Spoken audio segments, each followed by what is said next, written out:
Pardon the interruption, but I'm Mike Wilbon. Tony Shack is publishing a series of children's books. I'm Tony Kornheiser. Tell me how my ABCs taste. Tell me how my ABCs taste. Is that what they're going to call that? Tell me how my ABCs taste, bro.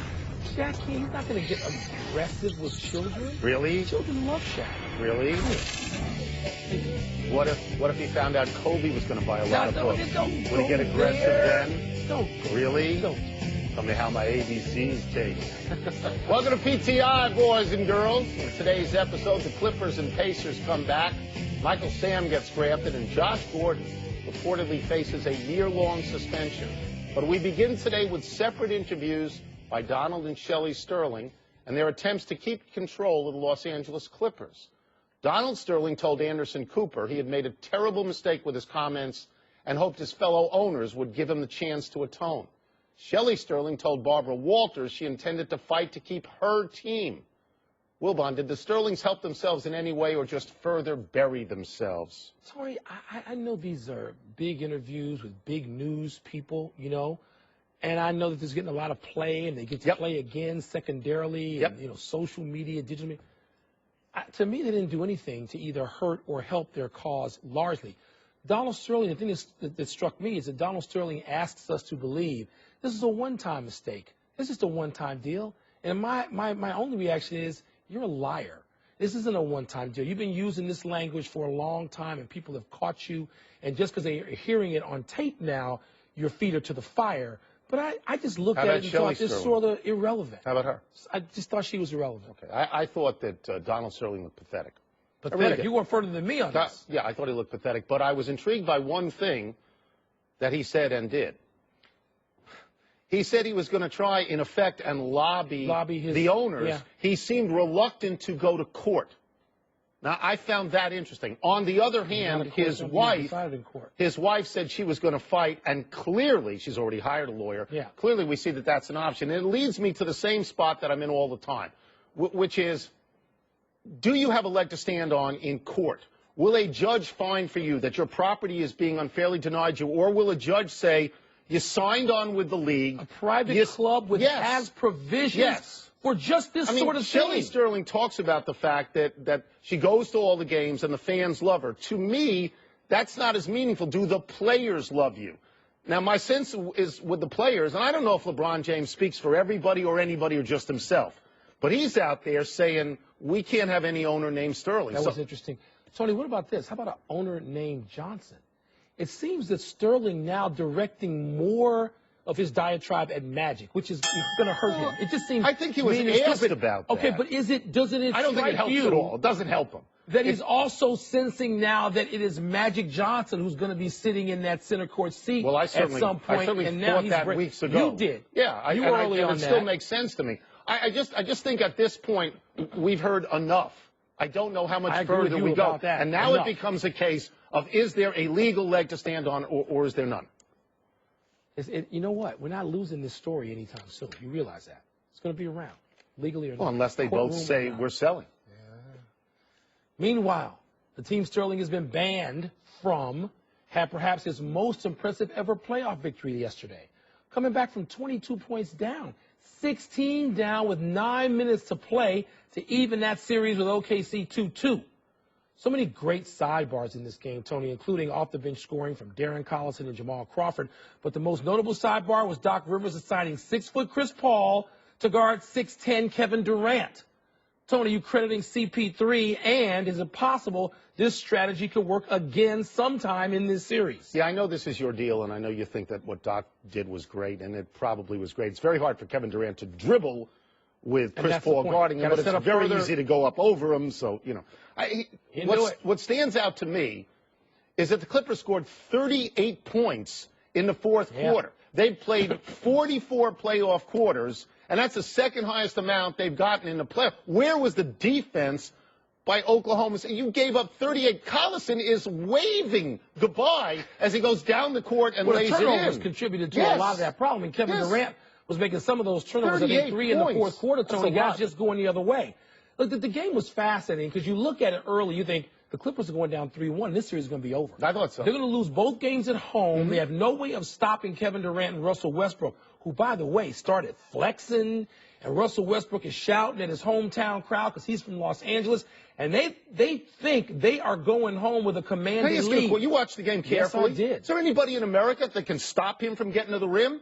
No. No, there's nobody. And he went repeatedly. And even in the fourth quarter, he got to the rim every single time he wanted. And by the way, he pulls up for the last shot, a good look, a good shot. And if it drops, we're not talking about Chris Paul. We're not. That's out of the conversation. And we are, and 2-2. Now, Oklahoma City still has an advantage with games 5 and 7 potentially at home. This is a real series now, Tone. This thing's entertaining. You let me know. Write down the names of all the people that can stop Westbrook from getting to the rim. It's a tiny list. The Indiana Pacers certainly seem to have righted themselves. They've now beaten the Wizards 3 games in a row, including 2 in Washington this past weekend. Most importantly, Roy Hibbert has reestablished himself as a quality center. Wilbon, is this a case of the Pacers being who we once thought they were, or was it that the Wizards choked?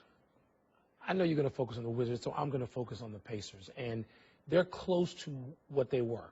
They're not where they were in November and December, but they're getting closer. I talked to Frank Vogel after yesterday's game, and he said, look, I know we were off that form, but we weren't so far off that if we got a couple of things right, we couldn't get back to it. He was talking about Hibbert, one. Hibbert was giving him 0 and 0. Tony, but he's not. Right. So now he's giving them 28 and 17 and 18. He's giving them, he doesn't have to score 25 as you have mentioned. All right, so if Hibbert gives you that, and Paul George, by the way, goes for 39 and looks like the guy who was an MVP candidate again in November, December, then the Pacers are going to be impossible for the Wizards to beat. Paul George got 28 points in the second half. Paul George was a star playing like a star. He was. On the other side, John Wall was not. John Wall is the max player on the Wizards. He's the best player. Point guard's supposed to be the leader. Neophyte right now, though. In 2 games in Washington, I believe he had 15 assists and 14 turnovers. Yeah. So it was very close to that ratio. He didn't play like a star. Now, I'll give him an excuse. I'll give him and Bradley Beal an excuse. Figure it out, Tone. They've never been in the playoffs. They played 1 year in college, so maybe they went to 1 NCAA, and they've never been in the playoffs. But when the light shone its brightest, they weren't ready yet. They got to learn how to do this. That's right. That's right. You know, there's some like Bird and Magic and Alcindor and Russell who come into a league, maybe the Duncan who came in with a MVP guy. So there's a handful of guys. But I thought the Wizards should be up 3-1 by now. But Tony, I did. They should have won. They could have won 2. They should have been up 2-0. They should have won 4. I don't know what happened with the 2 games in Washington. But tying this in with the Pacers for a second. On Friday. The Pacers have won 5 of 6 now. Yeah. They seem to have weathered this. They went into rope-a-dope, and they seem to have gotten through it. They seem to have. They went out on a boat, and they threw Bynum over the boat. Wouldn't that be called a good move? Yes, it would. Listen, the Wizards could win a game still. They're learning. I don't think they will in this series, but you're not going to be too far. You said they choked. Don't be so down on them. They choked in the They won a series in their first time in the playoffs. They had a great postseason, but you thought they would win this. I thought they would win. And at home, they lost both, and they gave up a huge lead in the second one, and in the first one, scored the amount of points. As many as you and me. Yes, thank you. It wasn't good. I still love them. Okay, just check it. Just check it. I do. You're jumping off that bandwagon. The biggest story from an NFL draft where so much of the action was anticipated already was the drafting of Michael Sam and the reaction afterward. Sam was chosen by the Rams 7 players from the end of the draft, prompting a personal reaction that many feel is of cultural importance, and a response to that reaction in social media that ranged from support to disgust. The first openly gay player in pro football still has to make a roster as a 7th-round pick, which is far from a lock. Tone, what do you think of the whole drama surrounding Michael Sam? I think you have to start with a kiss. Everybody is commenting on it, on all the news shows, on all the social media, and I think it was... Is that necessary or easy? I think it's both. It's certainly easy. I also think it's necessary because I'm one of those people that believes that was of great social importance. I believe that it's easy to talk theoretically about accepting openly gay players, and this is the practical reality. The emotion that Michael Sam showed, the waterfall of emotion, the tears, the incredible relief he had at finally being drafted, an anxiety that we really can't relate to because of all the things that were going against him at that point. And then he has love for his partner, and I think that comes out. The problem I have is that's not where the story ends. That's where it started. His story now moves on without that. And can he make the team? Tony, I think Michael Sam coming out is still the biggest story of this story, this epic, if you will. And so the kiss to me, I don't want to say it's irrelevant, but to me it was way down the list of priorities in the Michael Sam story. 7th round pick, Jeff Fisher, deciding this is something we're going to do as part football experiment, part social experiment. Let's be fair about it. Yeah, no, they're part of that. I mean, I heard Fisher described this morning by Bob Costas as enlightened, and I agree with that. I agree with that. And the Rams want to be part of this. They understand it's a social experiment, and they are embracing the social experiment. He's got to make a team. A 7th round pick apparently plays on the average about a snap for most of them, and their pro career's over. Is he going to be around? You know what I wondered about? And we had this discussion about Jason Collins when I said I thought to you that the NBA would make sure he had a contract for the second year. I wondered if the NFL, as it got to the 7th round, if maybe they made a couple of calls. Somebody? I'm wondering, did they make those calls? Because he landed in the right place. Yeah. He played college football in Missouri. He's playing for a defensive coach who wants this to happen. Suppose Jeff Fisher doesn't have that pick and he doesn't get drafted. Then what? What's the discussion today? Then the story today is, did the NFL discriminate against an openly All gay these things are stories. Tony, there'll be a story again. When you are in a locker room, much bigger story than a kiss to me. When you're in a locker room and you have a reaction of your teammates and how you get along with them and how they react and respond to you, all these are stories yet to come. And they may not be symbolic. Right. But if you take Twitter for being meaningful from the Rams, it is welcoming. Not from everybody, from the Rams. He's got to play with the Rams. Right. Josh Gordon of the Cleveland Browns is reportedly going to be suspended for up to the entire 2014 season after a positive test for marijuana. That's Gordon's 5th failed drug test since 2010.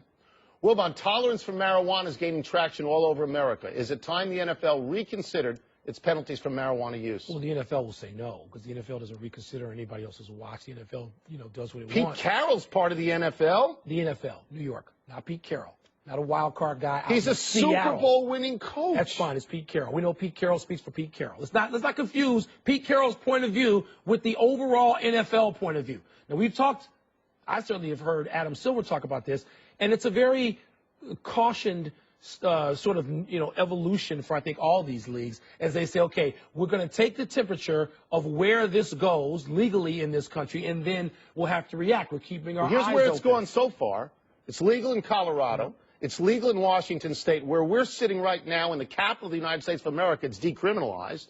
I mean, let's point out to people, the Washington Redskins don't play here. They're in Virginia and Maryland, so what it'll be subject to some other law. This is a good day for us, because there are two important social issues out there, which is same-sex marriage and the welcoming of openly gay people into the mainstream of society, and marijuana use, which is going to be a rocket ship, Mike. It's going to be a rocket ship. 3 years from now, it's going to be legal everywhere. I haven't decided. It's going to be legal. In the 60s, I'm one of the 70s, that's a good day for us. I'm not on the side of that with marijuana. That's just me. I'm not making a value judgment. I'm saying this is definitely coming. Okay. And what happens to now? Look, appears to be. I read about. I'm old, but I'm not that old. I read about Prohibition, and during Prohibition, which was a bad law, but when it happened, if you broke the law, you went to jail. Right. Josh Gordon's broken the law.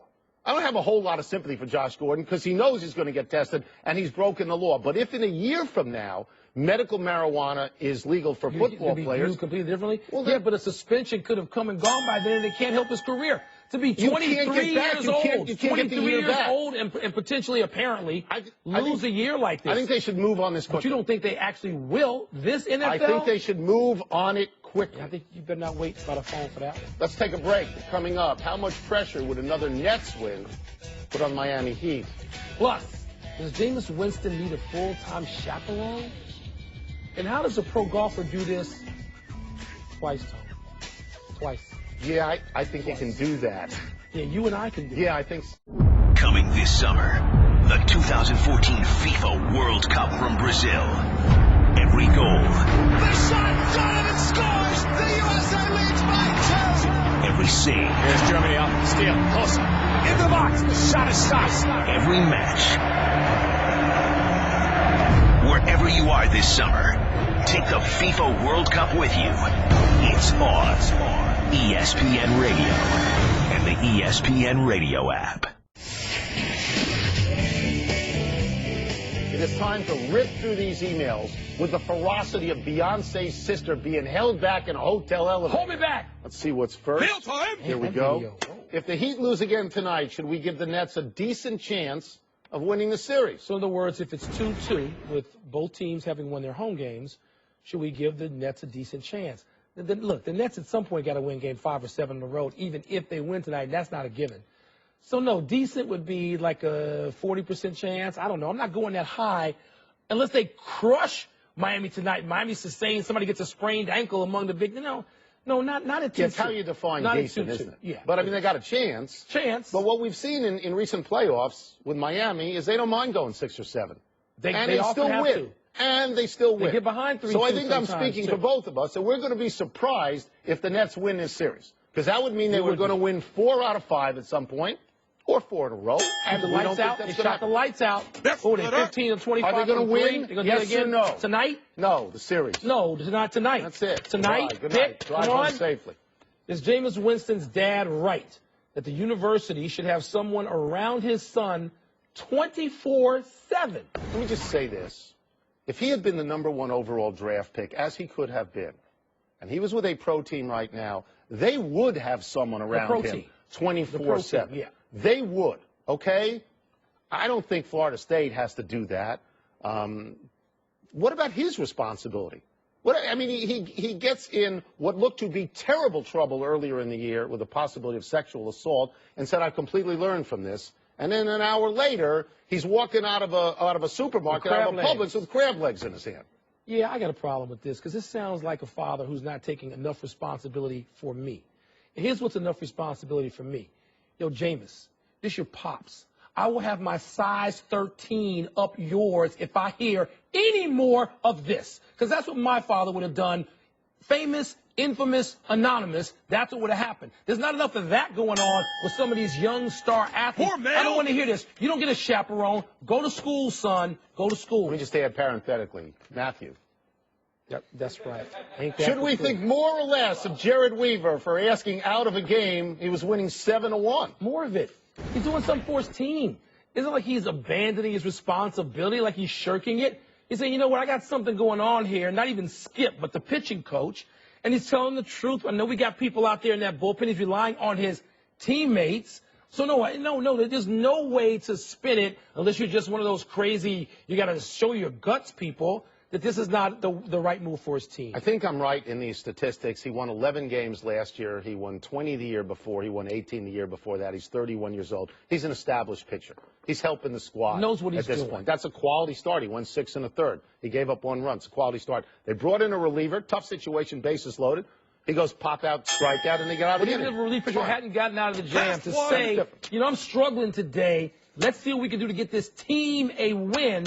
I don't want to hear that criticized. Can you explain how a professional golfer could do what Richard H. Lee did on 17 at the TPC? Can I explain it? I can do better than explain it. I can defend it. I've done this myself. Yeah, I know, but you're not getting the tape. I understand that.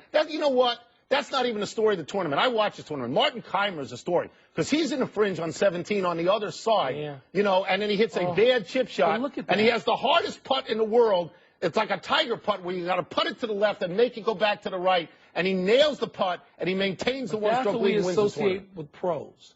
We don't associate something that you or I could do at 17. How'd you do on 17? I got on first time. Okay, you promptly 3-putted, I'm sure. I could have 4-putted. I got on. My point is, without teasing you too hard, you can't do. When you're a pro, this is humiliating with the putter. With the reason you take the putter, Well, he chipped the first one.